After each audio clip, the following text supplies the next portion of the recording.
Sebentar lagi kota Jakarta tidak lagi menjadi ibu kota negara, namun daya tariknya masih sangat besar. Namun di balik gemerlap kota Jakarta, sejumlah masalah terus mengintai. Jakarta sebagai pusat ekonomi menarik banyak tenaga kerja, akibatnya kemacetan pun tak terhindarkan. Setiap harinya warga Jakarta harus berjuang menebus kemacetan untuk beraktivitas. Angkutan umum yang ada pun belum bisa atasi kemacetan. Selain macet, banjir juga masih sering terjadi di sejumlah titik di kota Jakarta. Pemerintah kota Jakarta pun sebenarnya telah mencoba berbagai cara untuk atasi banjir. Namun hingga kini masih belum efektif. Selain kedua masalah tadi, kota Jakarta masih menyimpan masalah lain bagi warganya. Para calon yang berlaga pun diharapkan benar-benar bisa memberikan perubahan bagi kota Jakarta. Bukan hanya janji belaka namun juga realisasinya untuk warga.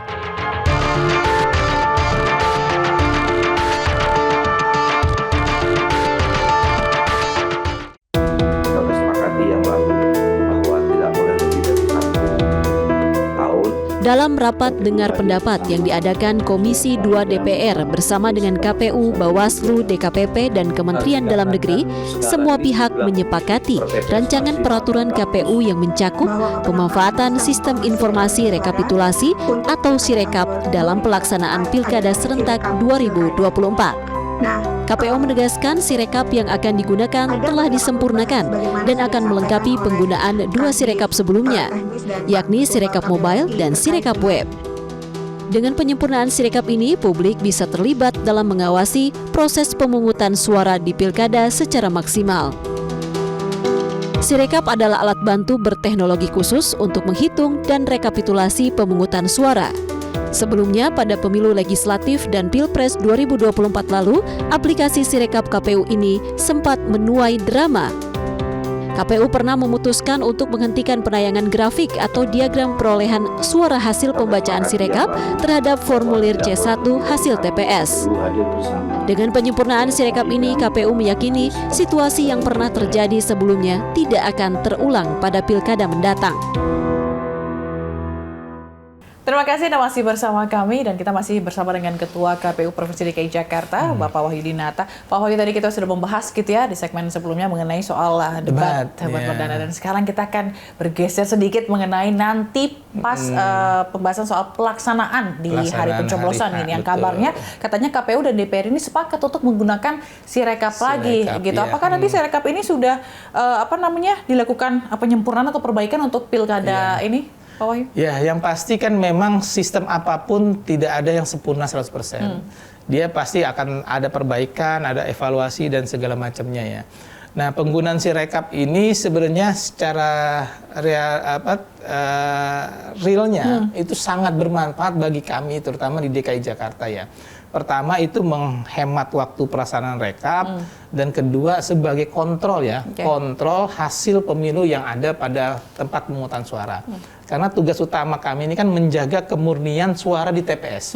Jadi dengan adanya Sirekap itu, masyarakat bisa lihat apakah benar yang dia coblos itu sama dengan hasil yang dikeluarkan atau ditekan oleh kabupaten kota sampai provinsi bahkan di nasional gitu kan. Nah, kalaupun ada kekurangannya, saya rasa itu sudah menjadi catatan ya sama teman-teman pimpinan-pimpinan kami di KPU Republik Indonesia dan itu pasti akan ada perbaikan. Dan yang pasti Sirekap ini sangat kami tunggu edisi perbaikannya.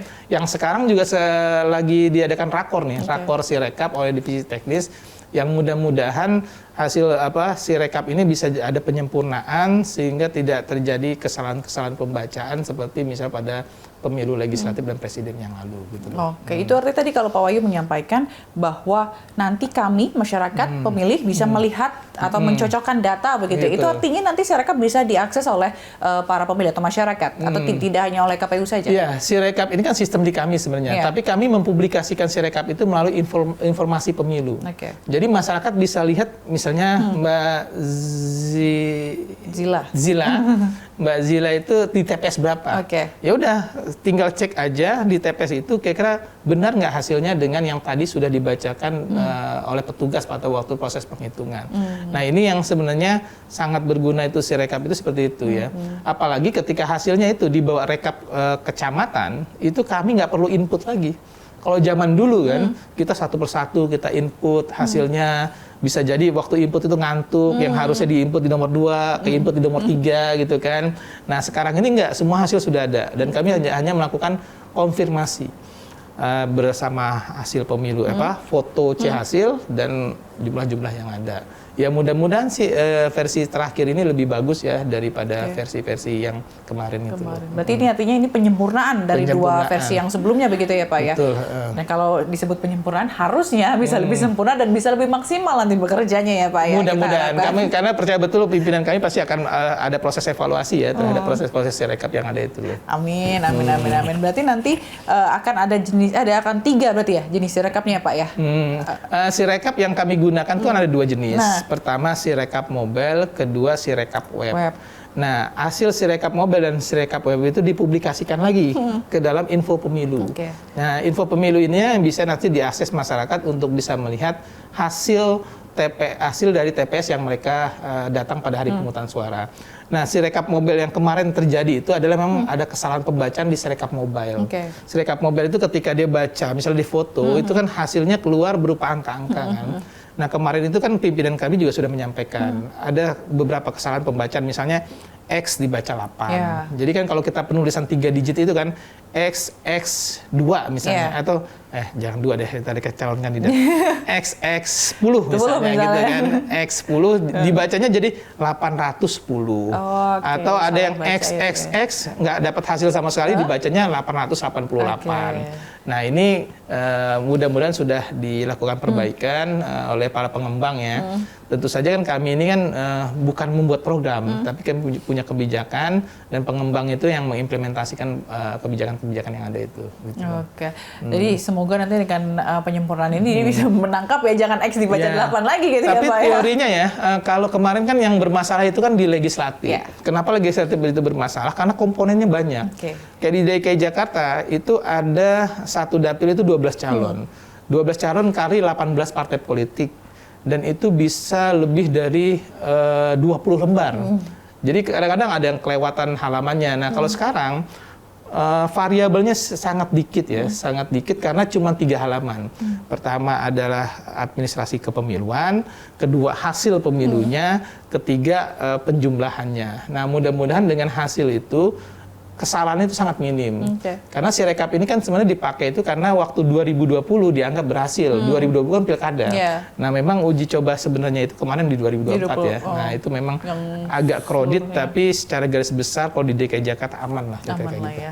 Semoga nanti yang pas pelaksanaan nanti November nanti aman gitu ya Pak ya. Insya Allah. Tapi ini juga untuk menunjukkan transparansi nggak sih Pak Sirekap ini? Karena kan yang kita benar-benar ya fokusnya kan tidak ada kecurangan. Sebenarnya lebih mudah buat penyelenggara, tapi dari sisi masyarakatnya kan bagaimana nanti hasilnya bisa sesuai dengan apa yang di lapangan. Jadi salah satu manfaat Sirekap itu, gunaan Sirekap itu sebagai alat kontrol ya, alat kontrol. Jadi sebenarnya setiap sistem pemilu itu kami juga di KPU itu sudah melakukan perbaikan-perbaikan. Dulu itu namanya situng. Situng itu sistem penghitungan. Nah, bedanya situng sama Sirekap, situng itu di-scan. Jadi C hasil salinan dibawa, di-scan, baru masyarakat bisa lihat. Nah, kalau sekarang proses scan ini di-cut ya, menjadi proses foto ya, tampilan foto, dan ini mempercepat prosesnya. Ya mudah-mudahan sih bisa lebih baik ya daripada pemilu legislatif yang kemarin gitu loh. Amin. Tapi selain soal Sirekap ini tentunya anggota PPS dan panitia pemungutan suara juga tetap ada gitu ya untuk menghindari amit-amit kejadian di Pilpres kemarin, kelelahan, capean. Apakah ada antisipasi tertentu yang dilakukan? Sekarang pun kan sedang lagi proses tahapan ini ya, rekrutmen KPPS. Ya memang beban kerja sekarang ini sebenarnya lebih rendah daripada beban kerja yang kemarin. Kalau kemarin itu belum tentu mereka jam 12 malam selesai.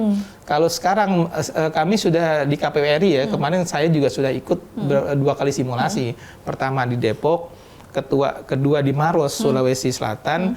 Itu prosesnya maghrib itu sudah selesai. Jadi mudah-mudahan unsur kelelahan itu tidak ada, sehingga hasilnya juga bisa kelihatan 1 atau 2 hari setelahnya gitu loh. Ini dengan Sirekap yang sudah diperbarui nih ya Pak ya? Iya, Sirekap sudah berbaiki gitu loh. Oke. Jadi nanti kita berharap semoga Sirekap yang sudah telah diperbarui, disempurnakan lagi gitu ya, akan berjalan dengan sebagaimana fungsinya, memberikan transparansi dan juga mempermudahkan bagi penyelenggara sendiri. Oke, kita akan melihat, tapi nanti kita juga akan tanya begitu ya ke Pak Wahyu mengenai soal pengendalian di tahapan penyelenggaraan pilkada sejauh ini. Jadi dapat dipastikan begitu ya penyelenggaraan pilkada ini seperti apa gitu. Tapi jangan dijawab dulu. Tunggu dulu jangan dijawab karena kita akan kembali sesaat lagi. Tetaplah di One on One.